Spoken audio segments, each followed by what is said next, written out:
नमस्कार बंधुगण, जय जगन्नाथ। आपण मानक मो चैनल को पुणी थे स्वागत करुछि। बंधु माने आम शास्त्र रे एमिति किछि जिनिसर उल्लेख करा जायछि जे जिनिस गुड़िक संपद सीधा सड़क महालक्ष्मी सहित रही। एही दिव्य वस्तु गुड़िक महालक्ष्मी निवास होता है। सेथिपाई एही वस्तु गुड़िक को आम माँ लक्ष्मी को सम्मान दबा उचित। सही वस्तु गुड़िक को आमे पूजा करने उचित एवं सही वस्तु गुड़िक को व्यवहार करने शास्त्र शास्त्रीय नियम मध्य पालन करने उचित। महालक्ष्मी धन एवं ऐश्वर्यर देवी होइथांती। महालक्ष्मी मनुष्य को समस्त प्रकार भौतिक सुखर प्रदान करिथांती। जो व्यक्ति उपर महालक्ष्मी प्रसन्न होइथांती सेही व्यक्ति निज जीवन रे केबे दारिद्रता सामना करने को पड़ न थाए।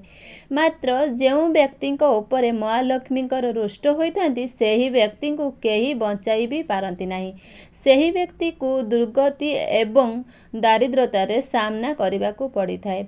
सेथिपाई आमे समस्ते महालक्ष्मी को सर्वदा प्रसन्न करने उचित।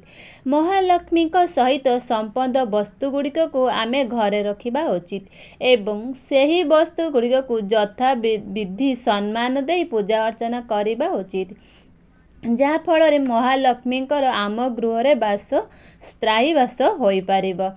महालक्ष्मी जड़ित थिबा वस्तु गुड़िक होची झाड़ू, तुलसी गछ, मंगलसूत्र एवं पद्म फूल, शंख, श्रीयंत्र एही भली अनेक वस्तु रही जार वर्णना आमर वेद शास्त्र एवं पुराण रे उल्लेख रही। एही साधारणतः लगुवा जिनिस महालक्ष्मी अत्यंत प्रिय होता है। जो स्थान रे ए जिनिस गुड़िक रही थाए से स्थान रे माँ लक्ष्मी निवास रही थाए। आजिर एही वीडियो रे आपण मानकु जणाइबी जे माँ लक्ष्मी सबुठारु प्रिय वस्तु झाड़ू विषय रे। झाड़ूटी आमको अत्यंत साधारण लगुताई पारे, मात्र सद्यर होउचंती दिव्य वस्तु अटे। झाड़ू मध्य महालक्ष्मी साक्षात निवास होता है। सेथिपाई झाड़ूर आम गृह रे एक महत्वपूर्ण स्थान होता है। झाड़ू आम घरर अलिया आवर्जना को सफा कर न थाए। एहा सहित आम घरर नकारात्मक शक्ति को ऊर्जा गुड़िक को बाहर कर दे थाए। महालक्ष्मी को स्वच्छता प्रिय होता है। जो झाड़ू द्वारा ही आमे घर को स्वच्छ करिथाउ एवं सही गृह रे स्वच्छता न थाए सही गृह रे महालक्ष्मी केबे भी वास करि न थांती। तेबे आसंतु जानि नेबा झाड़ू सह जड़ित महत्वपूर्ण वास्तुर नियम। एमिति किछि महत्वपूर्ण उपाय जहाँ आपण दरिद्रता को दूर करदेब। बंधु माने झाड़ी को अत्यंत पवित्र वस्तु बोली मना जाए। सेथिपाई आमे जेतेबेले झाड़ीर प्रयोग करिथाउ सेतेबेले आमको शास्त्रर नियम को पालन करने को उचित, जहा कि झाड़ू सहित संबंधित अटे। झाड़ू को घरर केउ स्थान रे रखिबा उचित, झाड़ू रखिबार सठिक समय केउठी, झाड़ू को केउ समय रे किनिबा उचित, पुराना झाड़ू को आमे केउठारे रखिबा उचित। एही सबु विषय उपरे वास्तुशास्त्र रे सबु शेष उल्लेख करा जायछि। तेबे आपण माने जदि आपणक पुराना घर झाड़ू को निश्चित स्थान रे लुचाई रखुतांती तेबे आपणक घरे केबे धनर अभाव होई न थाए। पुराना झाड़ू भी आपण अनेक कार्य आसी थाए। आपण को वास्तु रे उल्लिखित नियम गुड़िक पालन करने आवश्यकता रही। प्रथम कथा होउची प्रथम झाड़ीबा को केबे अपमानित करने कथा नुहे, कारण झाड़ू रे महालक्ष्मी साक्षात वास होता है। झाड़ू रे केबे गोड़ मारिबे नाही, कौनसी व्यक्ति को कौनसी पशु पक्षी को पाहार करिबे नाही, झाड़ू को केबे डेईकी जिबे नाही। जदि आपण झाड़ू रे केबे अजाणत बाजी जाउची निश्चित तुरंत ताकू झाड़ू को मुंडियाटी को मारी क्षमा प्रार्थना करबा उचित। एहा व्यतीत झाड़ू रे केबे भी अईठा किंबा अपरिष्कार जिनिस मध्य उड़ाइबा उचित नुहे। द्वितीय रे आपण सर्वदा निज झाड़ू को कौनसी एक स्थान रे लुचाई रखिबा उचित। सेही झाड़ू उपरे केबे भी बाहर लोकंकर नजर पड़िबो नाही, कारण झाड़ू लक्ष्मी होई थाए। ଯେପରି ବାହାର ଲୋକଙ୍କର ଦୃଷ୍ଟି ଆପଣଙ୍କ ଝାଡ଼ୁ ଉପରେ ନ ପଡ଼ିଥିବ। ବାସ୍ତୁଶାସ୍ତ୍ରରେ ଉଲ୍ଲେଖ ରହିଛି, ଯେଉଁ ଆପଣଙ୍କ ଘରେ ଝାଡ଼ୁ ଉପରେ କୌଣସି ବାହାର ଲୋକଙ୍କର ଦୃଷ୍ଟି ପଡ଼େ, ଏହାଦ୍ୱାରା ଆପଣଙ୍କ ଧନ ଅଧିକ ଖର୍ଚ୍ଚ ହୋଇଥାଏ ଓ ଅଯଥା ମଧ୍ୟ ଖର୍ଚ୍ଚ ହୋଇଥାଏ। ସେଥିପାଇଁ ଆପଣ ସର୍ବଦା ଝାଡ଼ୁକୁ ବ୍ୟବହାର କରିସାରିଲା ପରେ ଝାଡ଼ୁକୁ ଏପରି ସ୍ଥାନରେ ରଖନ୍ତୁ ଯେଉଁଥିରେ ବାହାର ବ୍ୟକ୍ତିଙ୍କର ନଜର ପଡ଼ୁନଥିବ। ତୃତୀୟ କଥା ହେଉଛି, ଯେତେବେଳେ ଆପଣ ଝାଡ଼ୁର ବ୍ୟବହାର କରୁଛନ୍ତି, ବ୍ୟବହାର କରିବା ପୂର୍ବରୁ ଆପଣ ଝାଡ଼ୁକୁ ମୁଣ୍ଡିଆ ମାରିବା ଉଚିତ। ଝାଡ଼ୁଠାରୁ ଆଜ୍ଞା ନେଇ ଝାଡ଼ୁର ବ୍ୟବହାର କରିବା ହିଁ ଉଚିତ। ଝାଡ଼ୁକୁ ଆପଣ ପ୍ରାର୍ଥନା କରନ୍ତୁ ଯେ ଝାଡ଼ୁ ଆପଣଙ୍କ ଘରର ସମସ୍ତଙ୍କର ଦୁର୍ଭାଗ୍ୟ ନକାରାତ୍ମକ ଶକ୍ତିକୁ ଯେମିତି ଘରକୁ ବାହାର କରିଦେବ। ଝାଡ଼ୁକୁ ନମସ୍କାର କରିବା ଦ୍ୱାରା ଝାଡ଼ୁରେ ନିବାସ କରୁଥିବା ମା ଲକ୍ଷ୍ମୀଙ୍କଠାରୁ ଆମକୁ ଆଶୀର୍ବାଦ ପ୍ରାପ୍ତ ହୋଇଥାଏ। ବନ୍ଧୁମାନେ, ଝାଡ଼ୁ ରଖିବାର ସଠିକ୍ ଉପାୟ ପଶ୍ଚିମ ଦିଗକୁ ମନାଯାଇଥାଏ। ପଶ୍ଚିମ ଦିଗରେ ଝାଡ଼ୁ ରଖିବା ଦ୍ୱାରା ଆପଣଙ୍କୁ ଶୁଭ ପରିଣାମର ପ୍ରାପ୍ତି ହୋଇଥାଏ। ପଶ୍ଚିମ ଦିଗରେ ଝାଡ଼ୁ ରଖିବା ଦ୍ୱାରା ଆପଣଙ୍କର ବାସ୍ତୁ ଦୋଷ ଗୁଡ଼ିକ କମ୍ ହୋଇଯାଇଥାଏ। ଏହା ବ୍ୟତୀତ ଆପଣଙ୍କର କଦାପି ଝାଡ଼ୁ ଘରେ ରୋଷେଇ ଘରେ ରଖନ୍ତୁ ନାହିଁ। ରୋଷେଇ ଘରେ ଝାଡ଼ୁ ରଖିବା ଦ୍ୱାରା ନକାରାତ୍ମକ ଶକ୍ତି ବୃଦ୍ଧି ହୋଇଥାଏ।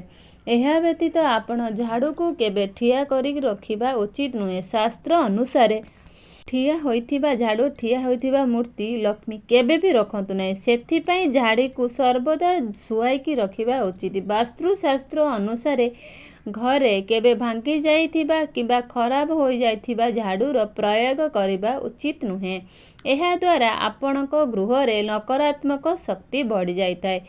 ଆପଣ ଝାଡ଼ୁକୁ ଅଳ୍ପ ମାସ ମଧ୍ୟରେ ବଦଳାଇ ନେବା ଉଚିତ, କାରଣ ଅଧିକ ପୁରୁଣା ଝାଡ଼ୁ, ଖରାପ ହୋଇଯାଇଥିବା ଝାଡ଼ୁ ଘରେ ବ୍ୟବହାର କରିବା ଦ୍ୱାରା ଉଚିତ ନୁହେଁ। କାରଣ ଝାଡ଼ୁ ଯେତେ ଅଧିକ ପୁରୁଣା ହୋଇଥାଏ, ସେଥିରେ ନକାରାତ୍ମକ ଶକ୍ତିର ପ୍ରଭାବ ରହିଥାଏ। ମନେ ରଖନ୍ତୁ, ଝାଡ଼ୁ କେବେ ଓଦା ହୋଇଥିବା ଅବସ୍ଥାରେ ଝାଡ଼ୁ ବ୍ୟବହାର କରିବେ ନାହିଁ ଏବଂ ଓଦା ଜିନିଷକୁ ମଧ୍ୟ ଆପଣ ଝାଡ଼ୁରେ ଓଳାଇବେ ନାହିଁ, କାରଣ ଏପରି କରିବା ଦ୍ୱାରା ଆପଣଙ୍କ ଗୃହରେ ରୋଗର ବୃଦ୍ଧି ହୋଇଥାଏ। ଏହାର ପ୍ରଭାବ ଆପଣଙ୍କ ପରିବାରର ସଦସ୍ୟଙ୍କ ଉପରେ, ସ୍ୱାସ୍ଥ୍ୟ ଉପରେ ପଡ଼ିଥାଏ। ଝାଡ଼ୁରେ ଆପଣ କେବେକୁ କାହାର ପ୍ରହାର କରନ୍ତୁ ନାହିଁ। ଝାଡ଼ୁରେ ଝିଟିପିଟି କିମ୍ବା ଅନ୍ୟ ପ୍ରାଣୀଙ୍କୁ ମଧ୍ୟ ମାରିବା ପାପ ବୋଲି ମନାଯାଇଥାଏ। ଏପରି କାରଣ କରିବା ଦ୍ୱାରା ମା ଲକ୍ଷ୍ମୀଙ୍କର କୋପ ଦୃଷ୍ଟିର ଶିକାର ହୋଇଯାଇଥାନ୍ତି। ବନ୍ଧୁମାନେ, ଆପଣମାନେ କ'ଣ ଜାଣନ୍ତି କି ଝାଡ଼ୁ ଲଗାଇବାର ସଠିକ୍ ସମୟ କେତେବେଳେ ହୋଇଥାଏ? ବନ୍ଧୁମାନେ, ବାସ୍ତୁଶାସ୍ତ୍ର ଅନୁସାରେ ଝାଡ଼ୁ ଲଗାଇବାର ସଠିକ୍ ଉପାୟ ହେଲା ସୂର୍ଯ୍ୟ ଉଦୟର ସମୟ। ସୂର୍ଯ୍ୟଙ୍କର ଯେତେ ପ୍ରଥମ କିରଣ ଆମ ଘରେ ପଡ଼ିଥାଏ, ସେହି ସମୟରେ ଝାଡ଼ୁ ଲଗାଇବା ଅତ୍ୟନ୍ତ ଶୁଭ ହୋଇଥାଏ। ଏହି ସମୟରେ ଝାଡ଼ୁ ଲଗାଇବା ଦ୍ୱାରା ଆମ ଘରର ସମସ୍ତ ନକାରାତ୍ମକ ଶକ୍ତି ସୂର୍ଯ୍ୟଙ୍କ ପ୍ରଥମ କିରଣ ସହିତ ନଷ୍ଟ ହୋଇଯାଇଥାଏ।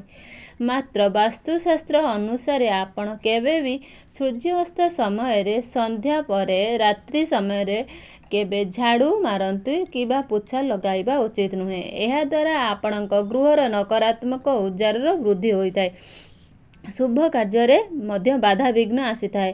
ମହାଲକ୍ଷ୍ମୀ ମଧ୍ୟ ଆପଣଙ୍କ ଗୃହକୁ ପରିତ୍ୟାଗ କରିଦେଇଥାନ୍ତି। ଯଦି ଆପଣଙ୍କ ଘରର କୌଣସି ସଦସ୍ୟ କୌଣସି ଗୁରୁତ୍ୱପୂର୍ଣ୍ଣ କାର୍ଯ୍ୟରେ ବାହାରକୁ ଯାଉଛନ୍ତି, ତେବେ ସେହି ସମୟରେ ଆପଣ ଘରେ କେବେ ବି ଝାଡ଼ୁ ଲଗାଇବା ଉଚିତ ନୁହେଁ। ବନ୍ଧୁମାନେ, ଝାଡ଼ୁ ଏକ ଏପରି ବସ୍ତୁ ହୋଇଥାଏ ଯାହାଦ୍ୱାରା ଆପଣଙ୍କର କୌଣସି ବ୍ୟକ୍ତିଙ୍କୁ ଉଦ୍ଧାରରେ କିମ୍ବା ବ୍ୟବହାର କରିବା ଦ୍ୱାରା ଉଚିତ ନୁହେଁ। ଯିଏ ଯେତେ ମାଗିଲେ ବି ମଧ୍ୟ ନିଜ ଘରର ଝାଡ଼ୁ ଅନ୍ୟକୁ ଦେବା ଉଚିତ ନୁହେଁ। ଏପରି କରିବା ଦ୍ୱାରା ଆପଣଙ୍କର ମା ଲକ୍ଷ୍ମୀଙ୍କ ଘରୁ ଚାଲି ଯାଇଥାନ୍ତି। ବନ୍ଧୁମାନେ, ମନ୍ଦିରରେ ଝାଡ଼ୁ ଦାନ କରିବା ଅତ୍ୟନ୍ତ ଶୁଭ ହୋଇଥାଏ। ମାତ୍ର କୌଣସି ବ୍ୟକ୍ତିଙ୍କୁ ଝାଡ଼ୁ ଦାନ କରିବା ଉଚିତ ନୁହେଁ। ଏହା ସହିତ ଆପଣ କୌଣସି ଅନ୍ୟମାନର ଝାଡ଼ୁ କେବେ ନିଜ ଘରକୁ ଆଣିବା ଉଚିତ ନୁହେଁ। ଅନ୍ୟ ଘରର ଝାଡ଼ୁ ନିଜ ଘର ଝାଡ଼ୁକୁ ବ୍ୟବହାର କରିବା ଉଚିତ ନୁହେଁ। ଝାଡ଼ୁ ସର୍ବଦା ନିଜ ଟଙ୍କାରେ କିଣିବା ଉଚିତ। ସେହି ଝାଡ଼ୁକୁ ନିଜ ଘରେ ବ୍ୟବହାର କରିବା ହିଁ ଉଚିତ। ତେବେ ଝାଡ଼ୁ କିଣିବାର ସବୁଠାରୁ ଶୁଭ ଦିନ ହେଉଛି ଶନିବାର। ଶନିବାର ଦିନ ନୂଆ ଝାଡ଼ୁ କିଣିକି ଆଣନ୍ତୁ। ଝାଡ଼ୁରେ କୁକୁମ, ହଳଦୀ, ଅକ୍ଷତ ରଖି ପୂଜା କରି ସରିଲା ପରେ ଆପଣ ଝାଡ଼ୁକୁ ସେହି ଶନିବାର ଦିନଠାରୁ ହିଁ ବ୍ୟବହାର କରିବା ଆରମ୍ଭ କରିଦିଅନ୍ତୁ। सबु समस्या दूर होइजिवो। भिडियोटी को लाइक करी चैनलटी को सब्सक्राइब करदे। कमेंट बॉक्स रे भक्ति एवं श्रद्धार सहित जय माँ लक्ष्मी निश्चित लिखिए। तेबे बंधु मैंने मोर भिडियोटी पसंद लाइक शेयर कमेंट कर जमार भी भूलिए। रही जय जगन्नाथ।